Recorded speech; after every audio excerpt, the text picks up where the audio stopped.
Rome believed it would last forever. Every triumphal arch, every marble column, every blood-soaked arena was built on the belief that the empire was eternal. But somewhere in the shadows, far from the cheers of the Circus Maximus and the Senate's grand speeches, a small group of men whispered a different story. They said Rome would fall, and they claimed to know exactly how. It begins in the 3rd century CE, when the empire was already straining under its own weight. Plagues swept through the cities, killing thousands. Legions mutinied on distant frontiers. Emperors rose and fell in months, sometimes weeks, slain by the very guards sworn to protect them.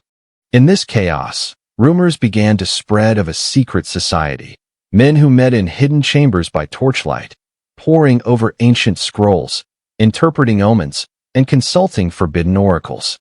They called themselves the Circle of Fate. Their purpose, to trace the destiny of Rome itself. The society's roots stretched back further, to the Sibylline books, mysterious prophecies kept in the heart of the city. These books, said to have been sold to an early Roman king by a strange old woman, contained riddles foretelling disasters and salvation. Rome guarded them closely. Only the Senate could consult them, and only in times of grave peril. But what if copies were made? What if fragments of those forbidden verses were smuggled out, carried to men who had no loyalty to the Senate, men who sought to read them for themselves? This is where the Circle of Fate claimed its power. They said the Sibylline verses were not warnings to save Rome, but predictions of its unavoidable doom. And they believed the signs were already unfolding. Imagine one of their meetings. A villa on the outskirts of Rome, its windows shuttered tight. A handful of men gathered around a low table. Oil lamps flicker, shadows dancing across their anxious faces. On the table lie scrolls, fragments of prophecy, written in riddling verse. The empire shall rot from within, when brother slays brother, when gold outweighs honor, and the eagle forgets how to fly. One man reads aloud, his voice trembling. Another argues over the meaning. Is brother slaying brother a reference to the civil wars? Is the eagle forgetting to fly the decline of the legions? Every disaster in Rome seemed to fit their visions. And then came the Great Plague of 251 CE. Bodies piled in the streets. Temples overflowed with desperate prayers. The Circle claimed this too had been written, not as punishment from the gods, but as proof that the end was already written in fate. Word of their existence began to spread in whispers. Officials called them dangerous, not because their predictions were false, but because too many Romans were beginning to believe them. In an empire already crumbling, belief in doom was as deadly as any barbarian horde. Yet the Circle grew bolder. They began predicting not just disasters, but names. One chilling fragment survives, recorded by a hostile senator. When the sun rises twice in the reign of a single man, then shall he be no more, and Rome will tremble.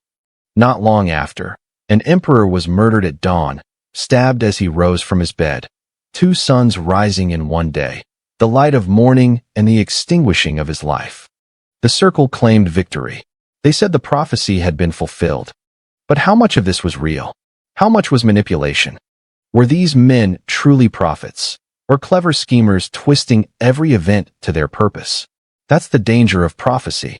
It needs only a whisper of truth to grow into certainty.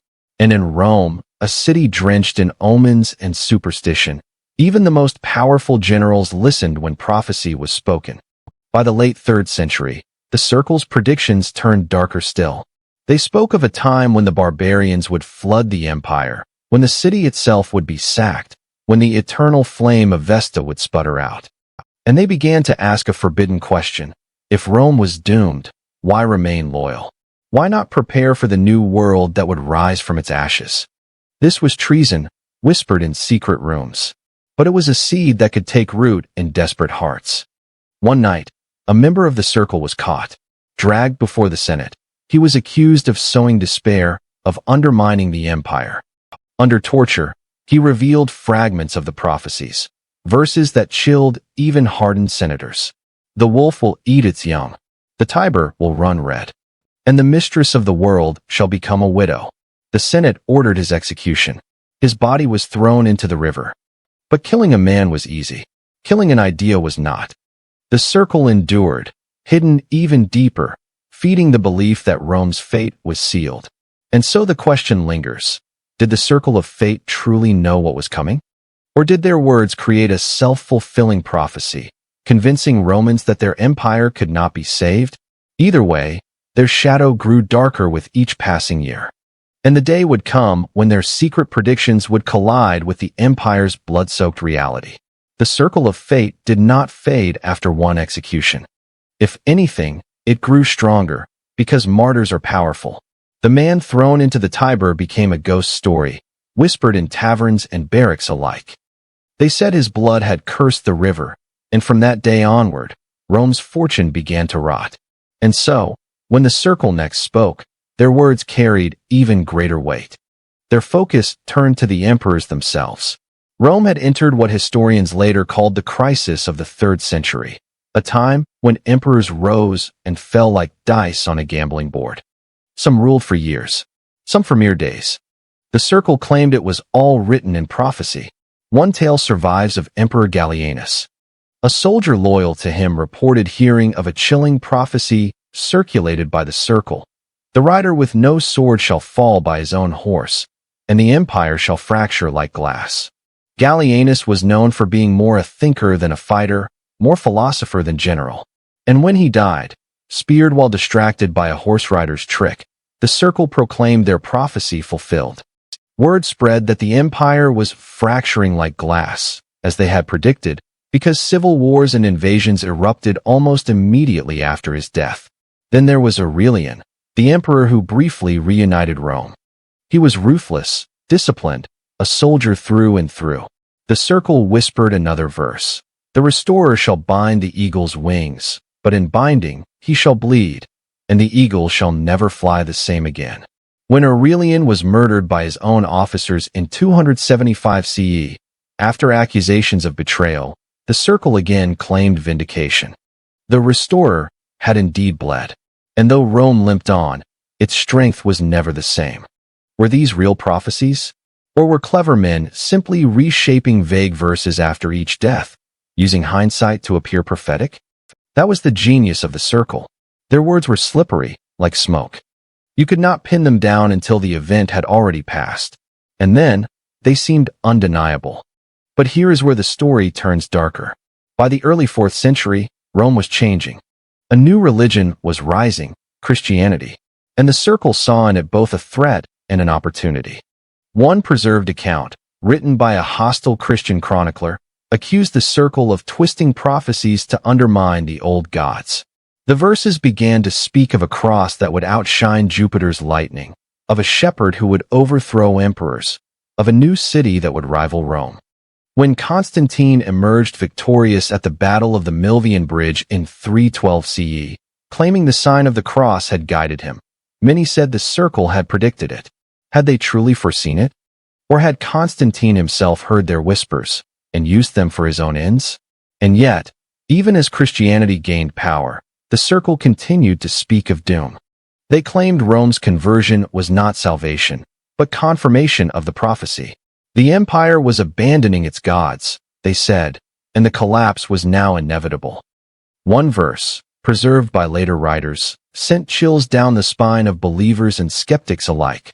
When the eagle kneels to the cross, its wings are already broken. The wolf waits at the gates, and the mistress shall be taken. By this time, the barbarians were no longer just raiders. They were settling in Roman lands, serving in Roman armies, even commanding Roman troops. The circle's whispers spread fear. These outsiders were the wolf at the gates. And worse, the prophecies said the city itself, the eternal city, the mistress of the world, would be taken. This was treasonous speech, but the circle had learned to protect itself. Its members were hidden in senatorial families, in priesthoods, even within the growing Christian movement itself. No one knew who belonged. A friend might be an enemy. A senator might be a prophet of doom. Some even claimed emperors consulted them in secret. The irony is staggering. The same men who outlawed the circle may have sought their prophecies when times grew desperate. It is said Valens, before his disastrous defeat at Adrianople in 378 CE, begged for a reading. The circle gave him only this: "Do not stand against the fire, for it will consume you whole." Valens ignored them. And on that battlefield, facing the Goths, he was burned alive in a farmhouse, his body never found. The circle's words seemed fulfilled once again. Now the whispers of the circle were everywhere. Were they predicting Rome's fall? Or pushing it closer, by infecting every heart with despair? Because prophecy is not just prediction. It is persuasion. And in a fragile empire, even belief in doom could make doom real. The circle's final verses spoke of a year when the walls of Rome itself would be breached, when the mistress of the world would weep, and when the empire would be split in two. And when Alaric and the Visigoths sacked Rome in 410 CE, the circle's legend reached its height. They had said the eternal city would fall, and it had. But their story does not end there. Because in their prophecies, one final prediction remained. The empire shall not die with the fall of Rome, but linger, a shadow of itself, until the last flame is stolen from the east. This chilling line would haunt the centuries that followed, pointing toward the empire's final collapse, not in Rome, but in Constantinople, 1,000 years later. The sack of Rome in 410 CE was not the end. It was a wound, deep, humiliating, unforgettable. But Rome still stood. The empire still breathed. And yet, everywhere, the whispers of the circle of fate grew louder. They had predicted the mistress would fall. She had.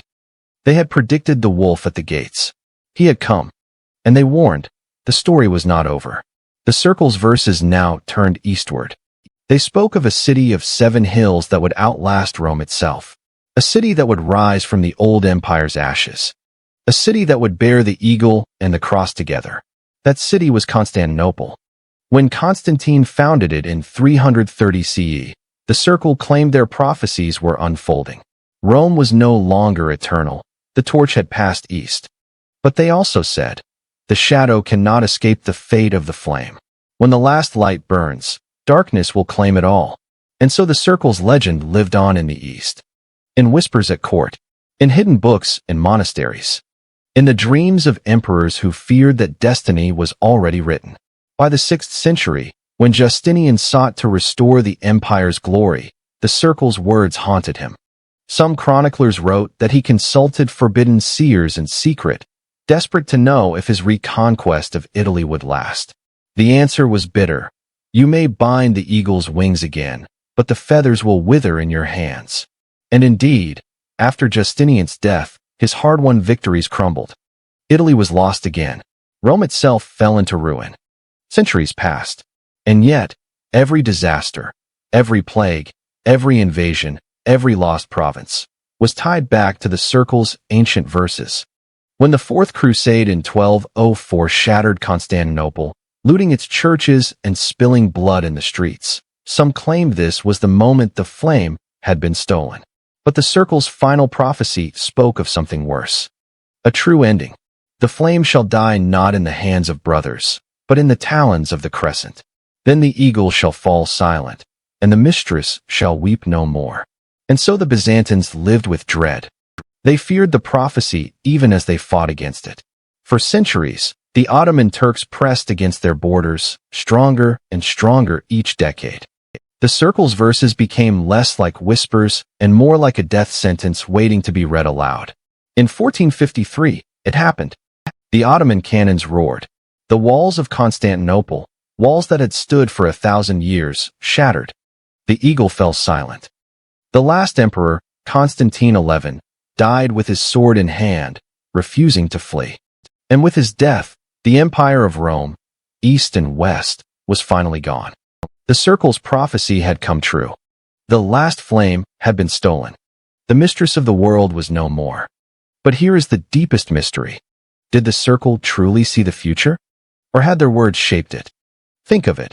For nearly 1,000 years, their verses haunted Rome and Byzantium.